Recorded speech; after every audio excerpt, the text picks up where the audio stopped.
See, this is the advanced seminar we're having. It's like Mysticism 101. See? And the people that came for the introductory lecture, they are trying to decide whether they're us or whether they're just watching them. Right. Very interesting evening. Most unusual. And he said, well, yeah. Mm. Mm. Mm.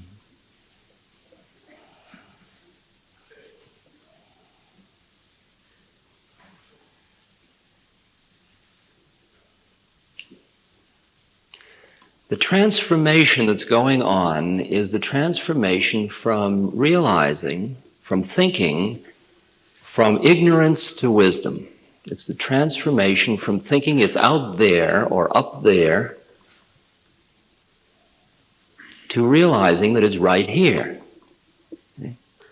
And that transformation takes quite a while, because even after it's happened, after you have started to tune in on the right here, all of your ways of thinking are based on it's out there or up there or, see? And the really fierce problem that most of us are realizing at this moment is how to alter our ways of thinking about who we are and how it all is, to be in tune with something inside that already knows. The problem is we keep bringing ourselves down. Running a film through consciously means being so centered that you see your whole drama as it's happening. Tim used to say to me, dig your own legend, which is an astral statement. It says, like, realize who you're being. Don't get caught in so hung up in the game. See the way the game is being played. I'll tell you what getting high is. The way it works is, first of all, you begin to see that your own life is a game. Then you figure, well, man, I don't want to play games all my life. I'm going to look and do something real. See? Okay, you've been through that one? No?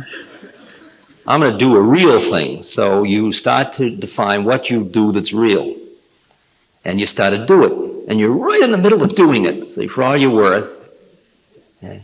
And along comes Leo, or whoever it is. See? And he just punches the balloon. He just says, man, that's a game too, of course.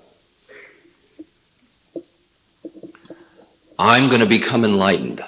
I see all other games are traps. The only, as Meher Baba says, the only game worth playing is to become enlightened for everybody else.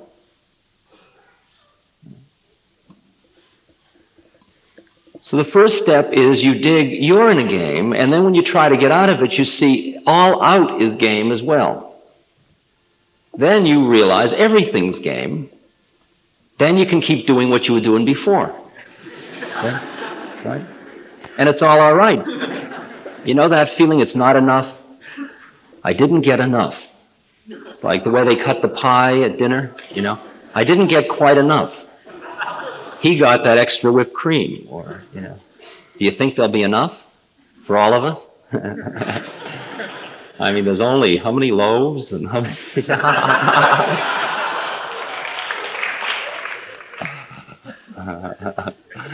Don't worry, there's enough.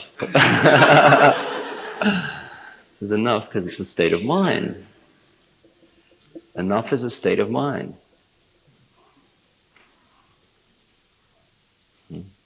It's not, oh, too much. It's just enough.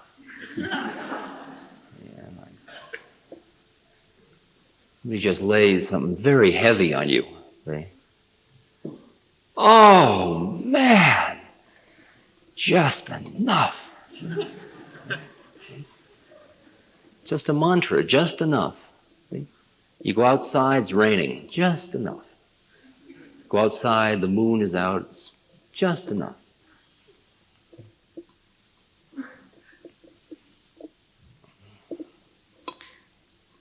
Barry Farrell wrote an editorial in Life magazine about the Woodstock Festival.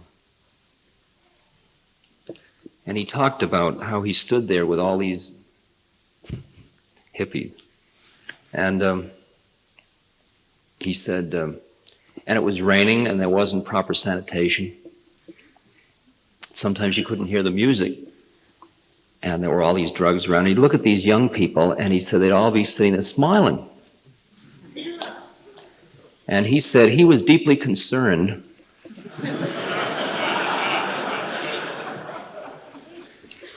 that what was emerging was a generation characterized by bovine passivity.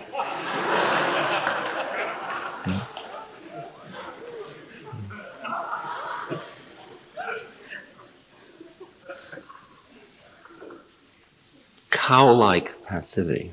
Did you ever see a holy cow in India? Wow. Just hanging out, being a holy cow.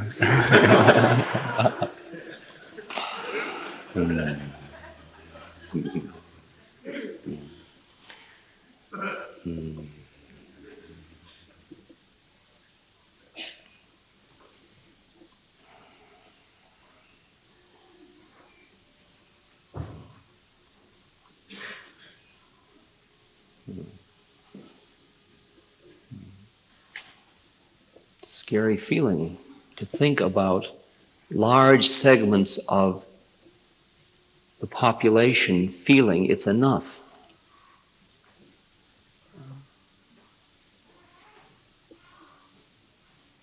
The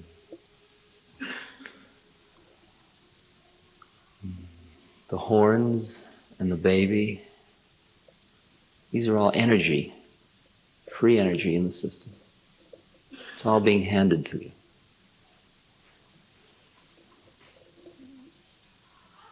I did 3 weeks in a sculptor studio in New York City a year ago on 3rd Avenue, and the fire engines would go up the street. And everybody would think, the damn fire engines, why don't they stop? And they were so busy in the we-them place, they never got any of the free energy. Because it's like New York City is handing you the whole thing, man. They just, hey, here, man, here's all this energy we're sending up the street. You go, you move it up your chakras and you just go, wow. Ooh. The game, finally, is getting high off everything. You dig that? See, everybody's got their model of how they'll get high. I can't get high off fire engines, man. I need weed. I need whatever I need. I need my woman. I can't get high off fire engines. Nonsense is that. Teresa Neumann, the Christian mystic, she ate 1 Eucharist wafer a day for 12 years, and she was a good zuftig Mädchen. She was So all these scientists came to figure out how she cheated, and they'd all follow her into the bathroom, and where she was cheating, see. And all they concluded was they couldn't find where she was cheating. Right?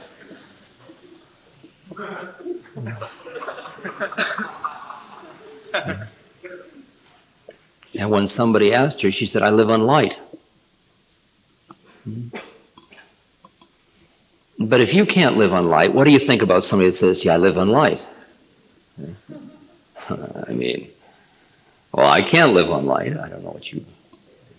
Must be a hustle.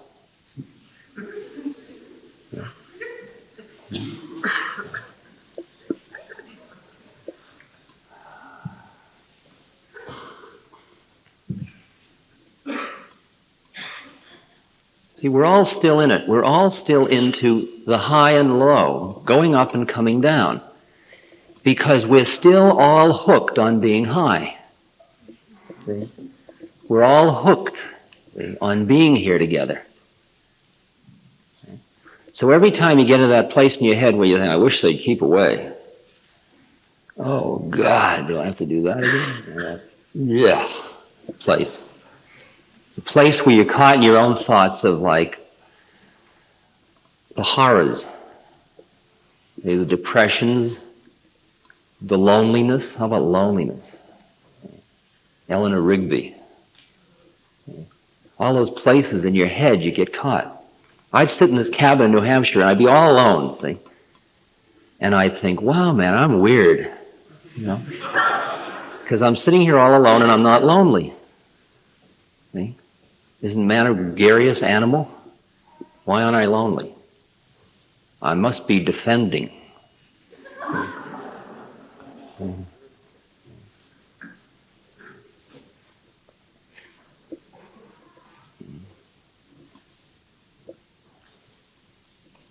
And pretty soon you take everybody's karmic package that they hand you, that we hand ourselves, and you chomp it up, and here we are again. Now, in order to do that, you have to have a calm center of your own. See, what happens is a lot of people gather these evenings, and we all get stoned together. Right? We all come here. We're all here. It's all enough. It's okay.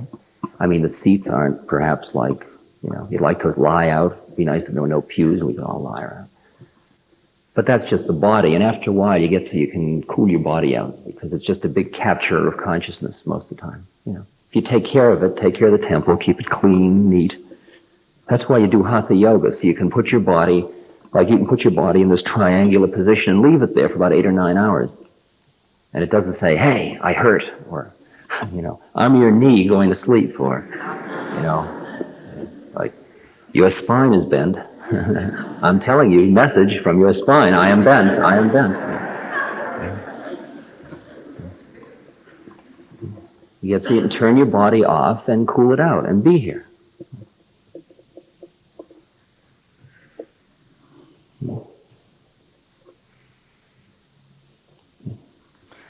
Let's go hear Ram Dass and get high. That's a good idea. Nothing else to do tonight. Oh, we could go, We go to Boston Gardens and get high. The Moody Blues. One high is a high is a high is a high. You haven't figured that out yet, you see.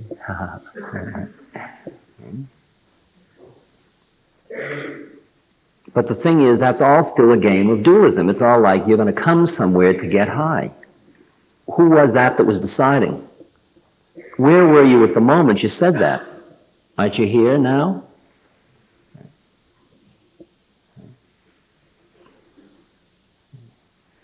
The point is to figure out how to take the feeling that you could be feeling right now of, yeah, right, that's the way it is. Wow, sure, ooh, yeah, that feeling, and have it so inside yourself that it's always there. And everything that happens to you just gets fed into that feeling. You run for the bus and the door closes. And you go, wow.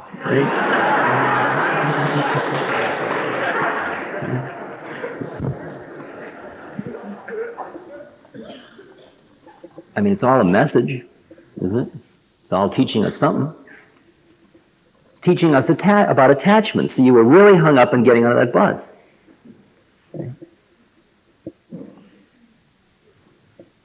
You can do your life exquisitely without attachment. Because at the moment the door is closed. That is the new reality. The 4 bullets have been pumped into you, and there's the reality. Now you can sit around. It's like the beautiful thing from Zen Flesh and Bones about the guy that's being chased by a tiger. Most of you know this by now, I'm sure. That's part of the hip bookstore repertoire. He's being chased by a tiger, and he comes to the edge of a huge precipice, and he climbs over the side, and he's holding on to 2 twigs. And down below, another tiger comes along that's waiting to eat him. There's a tiger above him and a tiger below him. And just then, 2 little mice, one black mouse and one white mouse, come along, and they start to nibble away at the branch he's holding on to. He is now in a most precarious position, which is the position we're all in. And at that moment, he espies, right out here, a wild strawberry bush on which there is 1 strawberry. How sweet it tasted.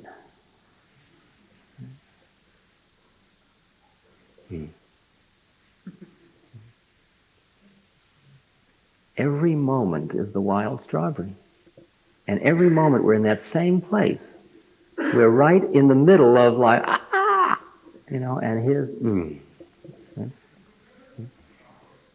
You can be busy, or. You're going to be in the same place while you're. That's what means living in the Spirit. Living in the Spirit, it's a vibrational rate. It's a take of it all.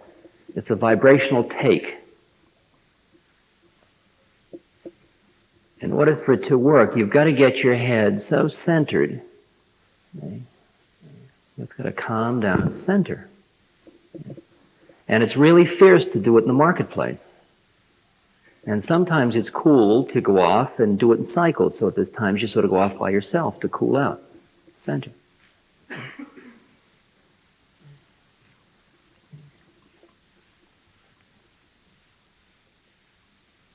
Now, there are techniques of centering, and often one of the techniques is called meditation, which is a formal technique of centering.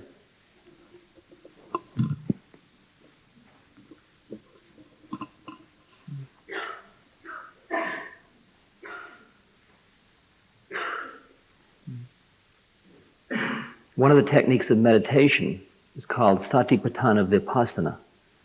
I don't think I've talked about that. Satipatthana Vipassana is the method used by the Theravadan Buddhists, the Southern Buddhists. If you went to Ceylon, you'd say, well, man, I'm not going to stay in the West. I'm going to go get enlightened. Okay? So you go and you get your passport. And then you go to the visa office and you get your visas, and they take you through a whole trip about that. And then you figure out a way to hustle your way to Ceylon. And you finally get to Ceylon, and you go to a Buddhist monastery, and you come to the door and you knock. And this is the big moment. And a little old man answers, and he says, so, come in. And you say, wow, man, it's so easy. I'm like, whoa. And you say, I would like to study and become enlightened. He says, very good. He says, come along. And he takes you to a little room. There's a mat on the floor, and it's nice and clean, and you sit down on the mat.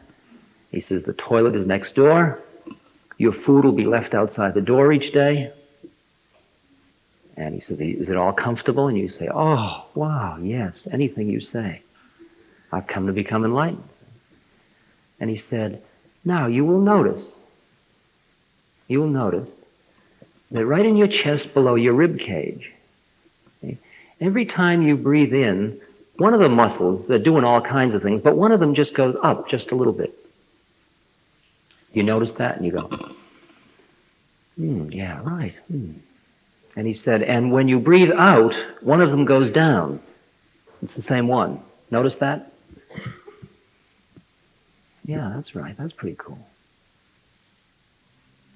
And he says, right, he said, just notice that. You say, yes. Very good. And he leaves. Okay. 2 weeks later, okay, now, okay, you have done a lot of examination of your model of coming to Ceylon to get enlightened. Okay? You've received no further instructions from the Great White Brotherhood. See? Nobody's saying anything to you about, like, do this, you will now levitate, Everybody's just left you. The only instruction you got was notice it. And then he drops by and he says, how are you doing? And you're inclined to say, with what? And he says, I thought I made myself clear. You notice these muscles that go up and down? You say, yeah. He said, just notice them. Was that all? That's all. That's what he means. That's all. Just notice them.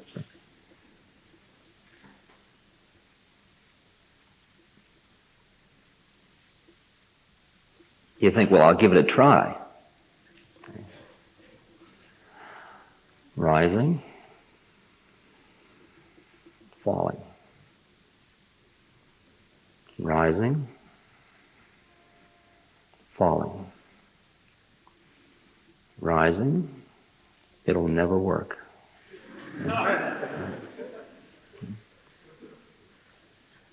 It'll never work is a thought. Right?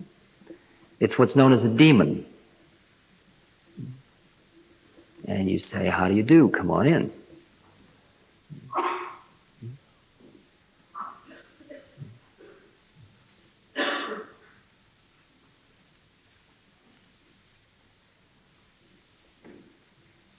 And then you keep right on going. You don't hang around saying, I wonder why I had to think that.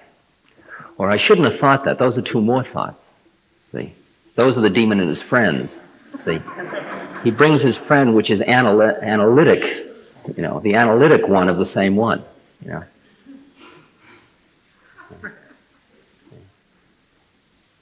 I mean, the horny thought is one thought. The psychoanalytic interpretation is two thoughts. See? And then they have friends, and before you got the whole mishpacha, you got the whole scene. You know, you got thousands of friends, and all the demons have come, and they've taken you over completely, and wow, man, whew, heavy trip. And you forgot, see, and 2 days later you wake up. Uspensky used to say, he's a writer, he wrote In Search of the Miraculous. He was a student of Gurdjieff, but he was a pretty hip Gyani in his own head. He was very intellectual.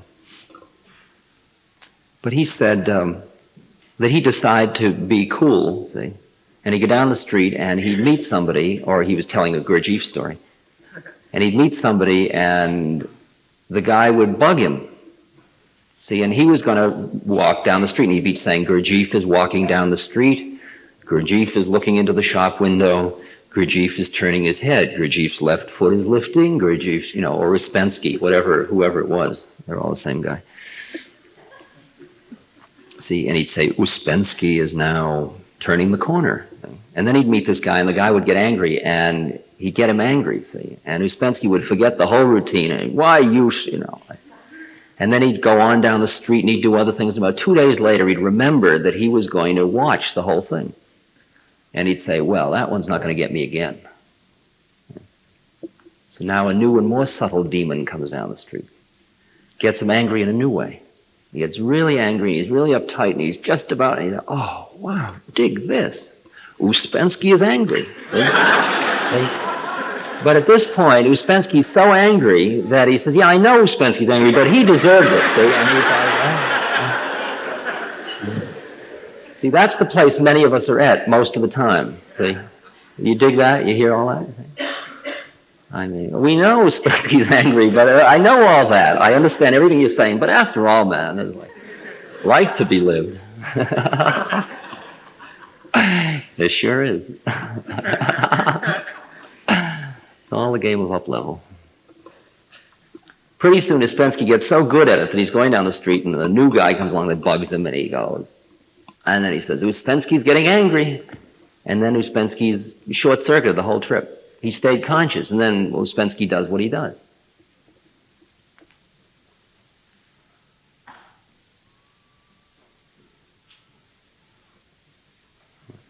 And the game of centering or witnessing or centering through meditation, you can do with just this rising and falling. So you sit down in the morning, and you get up, and you wash yourself, and you go to the toilet, and you have a little corner in your room, and you hang out in this corner where you don't bring all your stuff, see?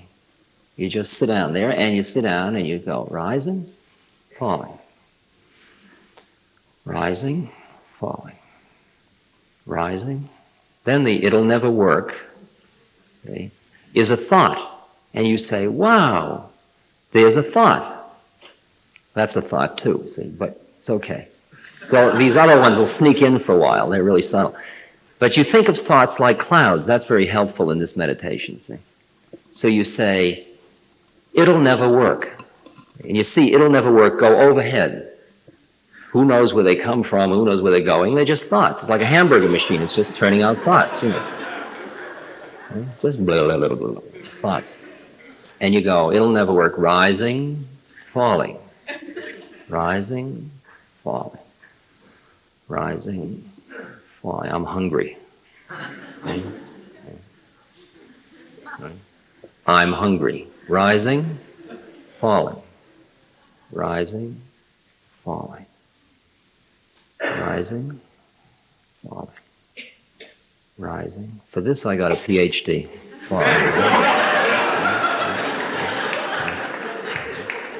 For this I got a PhD. Rising, falling. See, that one could take you for like a few days, you know.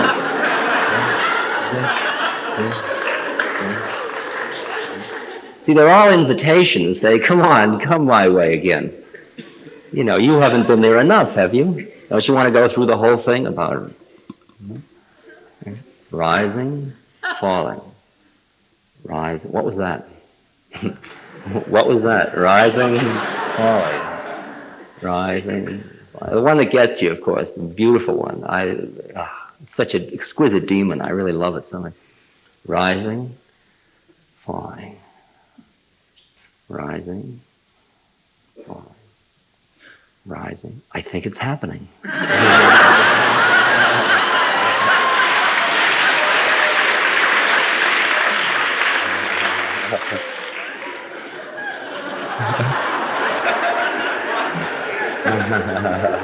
I see you've been there too.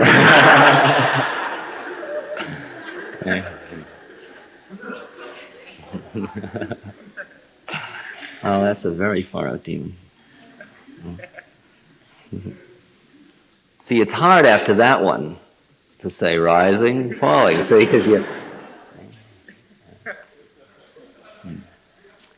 you've been on a very lean diet, low schedule of reinforcement, and suddenly, big shot of bliss pours through you. I do this thing called Pranayama, breath control. Now, most of us in the West are under the illusion you have to breathe. See, I used to teach human motivation at Harvard, which, no, I mean, I did that. It was all right. And I taught about social motives, and I taught about basic physiological needs. And while we, as psychologists, could sort of screw around with the social motives in our laboratories, you know, you accept it as sort of God-given, the physiological needs.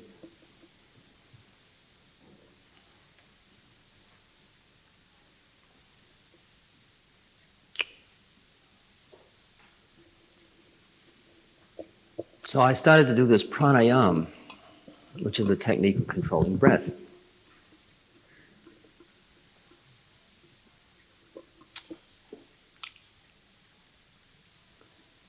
And in order to do that, what you do is you do a lot of basic breathing things first for a number of months until you've opened up certain nerves in your spine.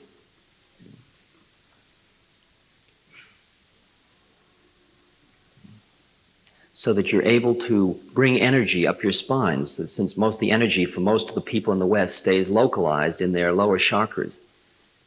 And you get to move it up, and you do it through these breathing things. And when you finally got these channels open, this whole thing is based on one-pointedness of mind. If you can't keep your mind in one place, you're not ready to do this kind of stuff. That's why meditation becomes such a powerful device of bringing the mind to one-pointedness. We're going to think about that. But I'll tell you how far out this game is that you play. So I'll just describe it, even though you don't do it without a teacher. And really, you can't do much anyway unless your mind is one-pointed. And if your mind is one-pointed, you're already so advanced that, you know. At any rate, you close off various openings in your body with pulling in on various muscles by activating certain nerves. You make a container out of your body, and then you bring air in, and you hold it up in here, up in your chest, and you close it off by putting your neck down in your chest and pulling up on your stomach, and you bring the whole thing into a huge block of air, and you just hold it there. And all the time you're holding it there, you focus on a place right inside from the bottom of your spine, and you think about, I'll take you the whole far-out trip. You can read it in Sir John Woodruff's Serpent Power or something like that. You focus on a triangle, an inverted triangle of flame in which there is a lingam, a phallus, with a serpent wound 3.5 times around it with its head pointed down. Got it? So you're sitting there holding your breath, and you're focusing on the serpent. So you're going, you can do it like 1, 2, 3, 4, 2, 2, 3, 4, 3, 2, or some of the Vedic books suggest you go around your knee and snap your fingers. So you can go 2, 3, 4, 5. It's like seconds. So you start to hold your breath, and you hold it. You get to learn, like you take in on a count of 4, and you hold for 16, and you let out for 8, and then you're taking in on counts of 16 and holding for 32 and letting in so on. That's not exact, but I'm just giving you the feeling for it. Finally, you get to the point where you're holding your breath for like 2 minutes.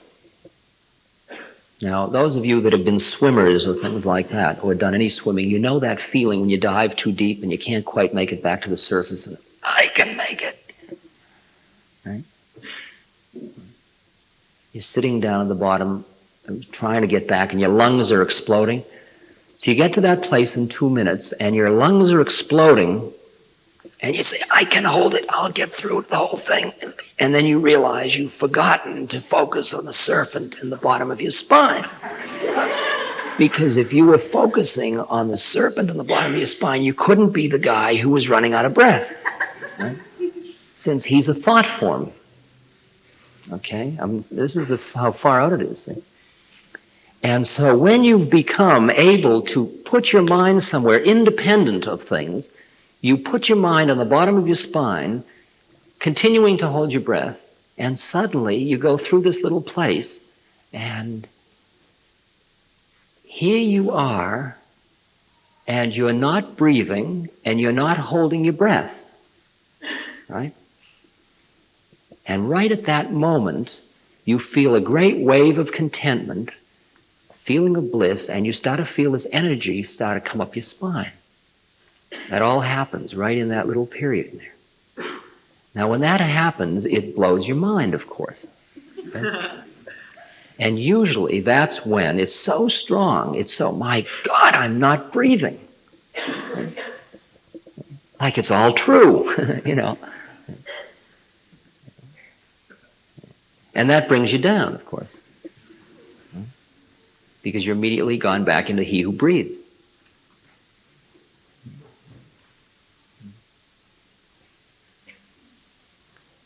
The fact is, when you enter into samadhi, the I thought and the breath both end simultaneously.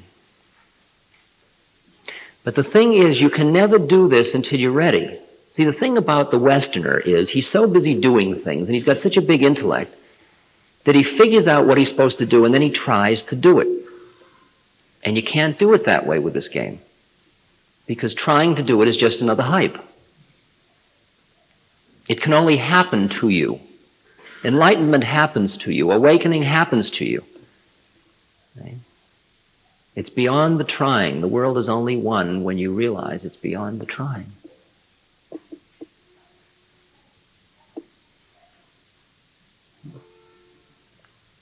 As far as I can see, every form of yoga is based on one-pointedness of mind.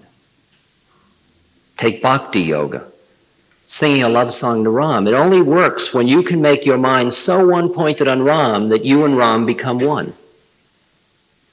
Ram and Hanuman, the monkey, the perfect servant, are sitting and talking, and Ram says to Hanuman, who are you? And Hanuman says, when I don't know who I am, I serve you.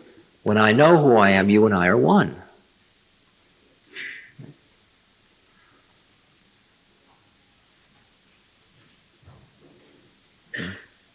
I'm part of a servant sect, Ram Das. Das means servant. Ram is one of the names of an incarnation of God.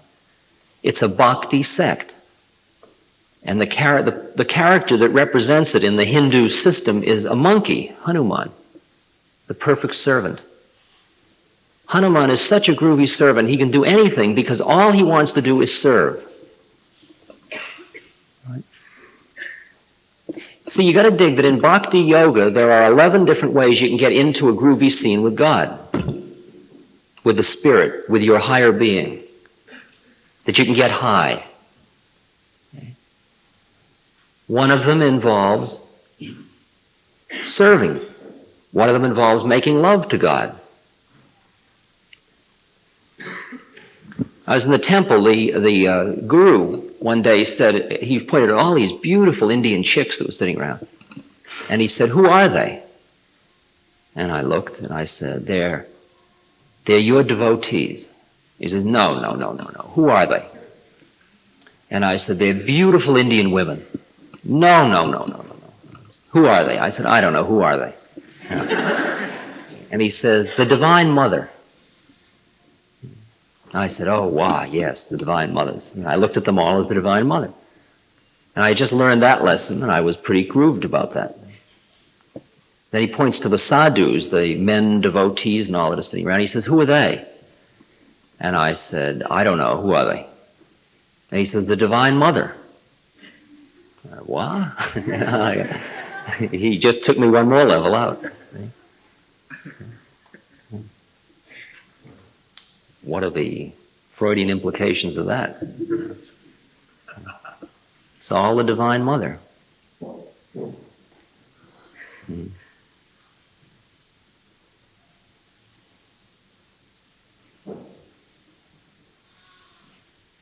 See, engrossed is the bee of my mind in the blue lotus feet of my Divine Mother.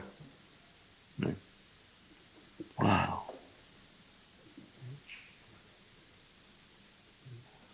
Finally, if you're going to fill your mind with stuff, fill it with seeing how it's all divine. The game, as I said, is to get high off everything all the time. And you've got to dig that if you can ever say, that brings me down, you are under the illusion that there is something outside of you that can bring you down. When I was traveling in Afghanistan with this very super intellectual cat, the first part of my trip to India was in this very fancy Land Rover with this very far out guy. I may have described, I don't know. He went to, I guess I did. We were going across the desert of Afghanistan, and I said to him, you know, David, you really bring me down. And he looked at me and he said, that's your problem. That's a very wise thing, he said. Very wise.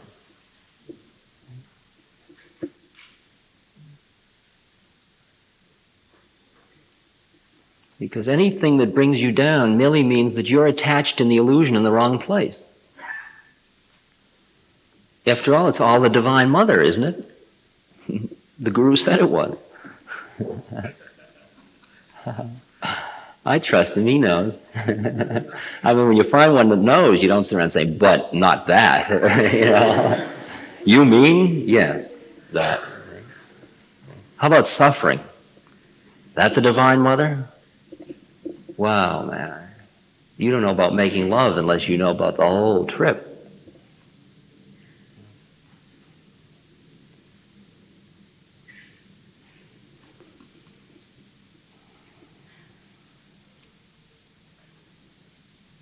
This beautiful short story by Salinger called Teddy. Teddy is this young boy who is a very high incarnation that happened to be born into a nice middle-class Western family. And he doesn't know what he's doing there any more than they do. He was probably an old Tibetan Lama who had to finish off some stuff, and they sent him through this round. So he was on a ship, and he met somebody, and they were saying to him, and he was telling them how it was, like, because he knew. And the guy said to him, when did you first know? You knew. You are. And he said, well, I was about 6 years old. And he said, I was looking at my little sister drinking milk. She was sitting in her high chair. And I suddenly saw that it was just God being poured into God. I just saw how it all was. He said, you know, that's the way it was. And then he adds, if you know what I mean. If you know what I mean. If you don't know what I mean, there's nothing I can say. God into God. It's a cup, and that's milk, and that's the mouth, and that's reality. Now, where's that mouth? Sure. We all go the illusion. That's why we're here, because we needed to go the illusion, but we don't have to stay in it. We don't have to stay in it. The body stays in it. The body is the illusion. The thinking process stays in it. The thinking process is the illusion. The emotions stay in it. The emotions are the illusion. The desire to get out of the illusion is the illusion. That all stays in it. That's all karma. It's all part of nature. It's all totally determined. There's no free will, no choice, nothing. It's all just unfolding. Just the way it is. Leaves come, they turn into flowers, buds turn into flowers, and there's leaves, and they drop off, and snow comes. That's the way it is. Oh, snow. Snow. Snow is. Okay. One of the requirements in Raja Yoga is contentment.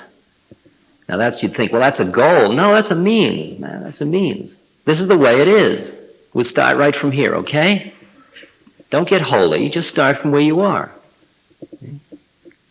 I mean, you need something. Honestly admit you need it. That is a good beginning. I don't need anything. I mean, I really get cravings for pizza. I'm down to vegetarian pizzas, but still, I gotta have a pizza, and I'll think about it, and I'll go by and I'll see a pizza place out of the corner of my eye, and I'm sitting with people and they'll say, we're taking you home and we have organic carrots, and I'm thinking about it. I want that pizza. I really want it. Now what can I do? I could drop them and say I must go off and meditate for a little while, and then I could sneak around and get the pizza.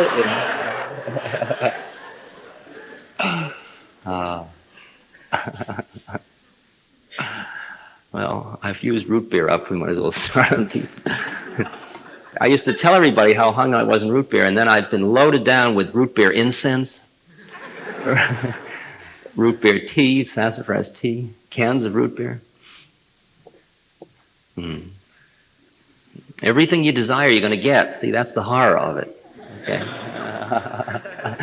Right?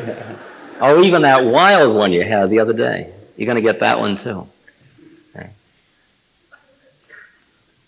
Sometimes you don't have to run them through on this plane. When you're doing dreams, you're doing a lot of that stuff on astral planes. You're running off old desires. You're running off old karma. And the groovy thing to do is stay conscious through your dreams, you see. Like if you sleep flat on the floor, and don't sleep in things that suck you into total unconsciousness all the time.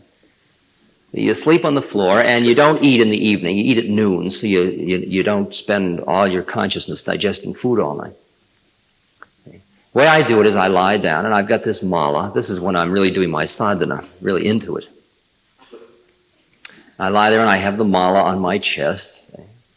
And I'm doing Ram, Ram, Ram, Ram. And slowly I watch my body go to sleep. They go the legs, they go the arms. Aldous Huxley, by the way, took acid the day of his death with his wife. And then he'd write, my legs have gone numb, right? And he just watched it all happen. Because he understood it was just a transformation. He wasn't uptight about it. But you're doing the sleep. You're going into Nirvikalpa Samadhi every time you go to sleep. That's why you get rested, because you come into pure bliss and pure light. But it's too much light for you, so you can't remember it. Okay? So you go into this deep sleep, and then after about 3 hours of deep sleep, you come back into dream state, which is like astral planes. And I'll be lying there, and suddenly I'll feel a mala in my chest, and I'll just get out a Ram, Ram. And the dreams are going by, dream, dream, dream, dream. And I'm just sitting watching the dreams go by. About 3 hours. It's the place which we've talked about, where the alarm's gone off and you've still got a dream and you don't want to, you've turned off the alarm and you say, I got 5 more minutes and I just finished that dream. Well, you do this for about 3 hours. Between about 3 and 6 or something. But I'm not getting rested. Well, that's a model. Sure. You got to see how you keep seducing yourself in with models which you say are like, that's the way it is. I'm tired. You know that one? I'm tired. I can't go out tonight. I'm too tired. See? Then something happens that turns you on. And, hey, man, let's go. I thought you were tired. Oh, well. Yeah. Mm-hmm. Dreams just running by, just karma being lived out. And this one, the big dream in the sky, just another dream. Do you think this is real? Doesn't look real to me. Doesn't look any more real than the things I dream all night.